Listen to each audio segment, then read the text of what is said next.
What does it mean to violate Shabbat? To do work. What is it work? What does it mean? If you ask any rabbi, we got a whole list of mundane things that you cannot and can do, and it's just the most ridiculous list. They have special sponges for Shabbat because according to their belief, you're not allowed to squeeze your kitchen sponge because it might create foam and change the liquid into a different form of being, and that is melacha, and that is a violation of Shabbat, and all kind of things like that. They have a Shabbat hot plate that maintains a constant temperature that you put your pots on rather than turning on the stove, and it keeps the food warm throughout Shabbat because they're not allowed to cook, because it says do not kindle a fire on Shabbat. But what does it really mean? No one knows for sure. It's very confusing. But the spiritual revelation of this is really the key. Because the main thing of Shabbat is keep the Sabbath day holy. Keep the Shabbat day holy. That's the number one. Unlike the other days, it is a day where your heart is fixed on God, on His Torah, on His presence, on His word. It is unlike the rest of the days. Every day you do your routine, you go out and you create and you do things and you build and you trade and you commerce and you're in the world. Shabbat is different. It is a day for Papa. So it's not necessarily about you can't squeeze your sponge or you can't cook something to eat, but it's about, is your heart fixed on God? Because many people just give no regard to Shabbat. To them it's just another day, and that is the violation. In Jeremiah 17, he really breaks it down so beautifully, starting from verse 19. You can read it for yourself if you want to know.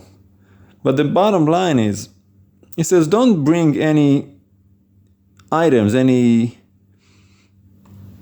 carriage, any loot, any merchandise, any burdens through the gates of Yerushalayim, and don't take anything. The word in Hebrew is masa. That would be any merchandise, any goods, any commerce out of your home. And don't do any melacha. Melacha could be occupational work, all kind of different translations for what melacha is. We don't fully understand it, which is why we have all this confusion.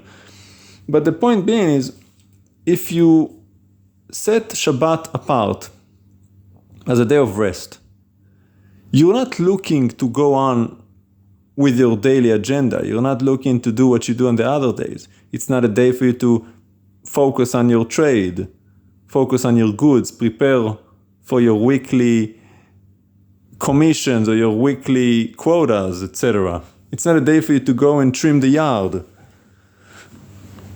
It's a day of rest, so your mind should be on God. Now, if something happens, and things do happen, you gotta clean a little bit, you gotta make food, you gotta do this, it's fine, because obviously you need to survive. It's not a day of suffering and torment, but the point being is, you have to do it in a spirit of rest and holiness. You don't treat it as every other day of the week, where you just go to the table, sit down, read the paper, talk about politics and the Broncos or whatever other sports team you got. It's not for you to go hunting or fishing or do whatever you please. It's about God. It's His day. So it's fine to do these little things in regards to the holiness of Shabbat. You gotta cook, fine, but the point being is don't, when he gave him the commandment of not kindle a fire in any of their dwellings in Exodus 35, it was right after the commandment to prepare the materials for the building of the tabernacle there was a lot of firework involved. Woodwork, goldsmith, blacksmith, silversmith, a lot of those works that had to do with fire. So he told them, don't do any of this stuff on Shabbat. Yes, you have this work to do, but you are to labor for 6 days. And the 7th is a Shabbat for the Lord, for Adonai. So don't do these things. Don't treat it like any other day and kindle fire and go to work and start working on your gold and your silver and your wood and whatever. It's a day of rest. And you have to be in a spirit of rest.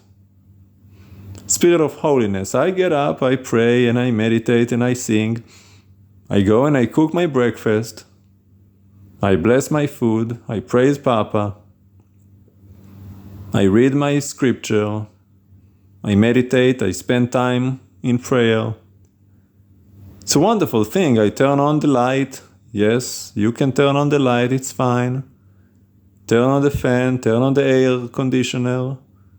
It's not work to turn on electric appliances, as many Hasidic Jews avoid. That's why they have self-serving elevators that go up and down without you having to press a button, because they think pressing a button is like kindling fire. Which is why they don't use their phones, they just keep the lights on all day. But you're completely missing out. That's what Paul said, the legalistic observance of Torah. You're so legalistic, you completely miss out on the purpose. The purpose is set it apart as holy. If you have to turn on the light, turn off the light, what difference does it make? That's not what makes or breaks the Shabbos. It's where your heart lies, where your thoughts are. Are you actually focused on Papa? Do you worship him today, or are you focused on the other things? Whatever they are. Too many people take Shabbat for a day of hiking. Oh, they love that in Israel. In Israel, of all places, Israelis, they say, you got the weekday traffic and you got the Shabbos traffic.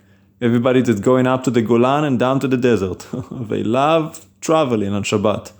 That's not the purpose. So you have a day of work and you steal a day off of God.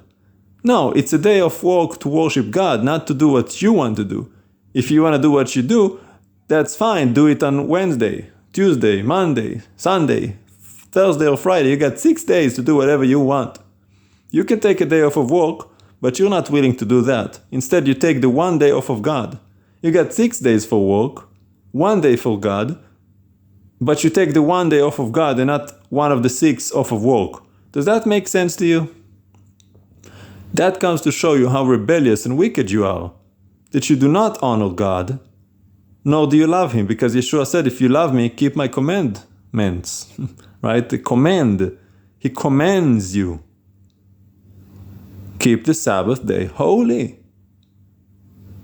Yeshua did not do away with Shabbat. Do not misunderstand what he said about being Lord of the Sabbath and picking the heads of grain with his disciples. They were hungry, so he's like, well, they're hungry. That's fine. We're not here to do a harvest right now. We're not collecting all of our crops to open up the shop and push forward our... They didn't do all of that. It wasn't a commercial activity. They just picked up some heads of grain to eat along the way. Nothing wrong with that. That's why he made that point about David and his men. Being hungry, they ate the showbread, the old bread. It was only for the priest, but, they didn't have any food. They were hungry, preserving life. But he wasn't doing that for the purpose of doing it on Shabbat, right? David didn't do it for the purpose of, I'm going to get that showbread. No.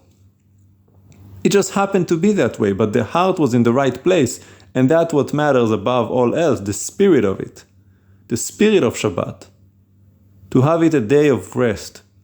I'm not getting up in the morning thinking of all of my tasks, doing my laundry, washing my dishes, cleaning the floor, organizing the basement. I'm not thinking about these things.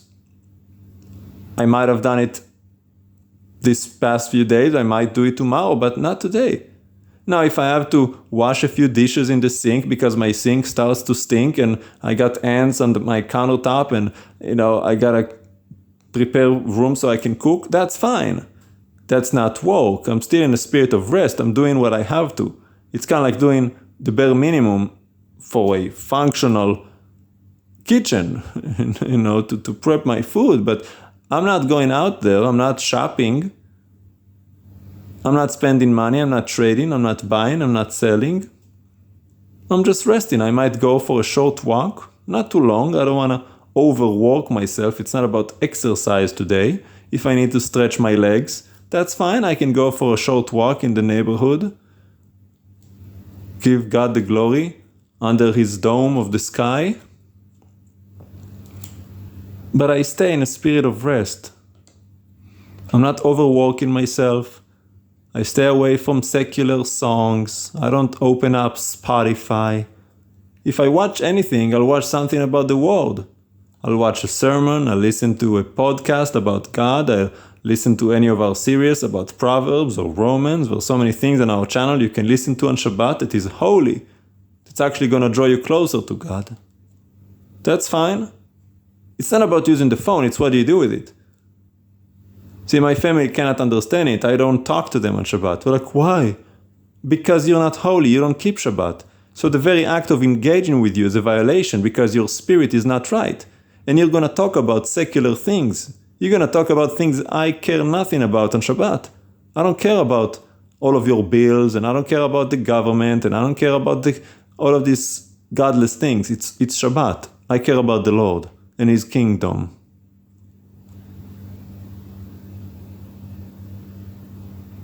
So get this, the spirit of Shabbat is greater than the legalistic observance of Shabbat. But it does mean that you keep the things like he said. You can't go to your office and say, I'm in the spirit of Shabbat, I only do the mandatory. No, why? You're not even supposed to be at the office. You're supposed to stay home. It's Shabbat, stay home, worship God. You shall do no work on it. And by the way, Shabbat is the 7th day, not the 1st. But you know that already, if you listen to this podcast. It's not Sunday. And it's not called Saturday either. It's called Shabbat. Saturn is named after Saturn, which is one of the Roman, pagan calendar. Nevertheless, it's the whole day. It's not an hour in church. And even when you go to that hour in church, you spend money. You drive, and again, nothing wrong with driving in itself, but you just drive all over the place. And that's another thing for you to just not focus on Papa. You're supposed to rest. But you get your coffee, you stop at the drive-thru, you go to Starbucks, you're paying, you're giving money, you're buying and selling. It's a violation. You have other people working to serve you. The people working behind the counter, they're out there, they're not resting, worshiping God, they're out serving you. So by the very fact you're buying, you're a violator of Shabbat.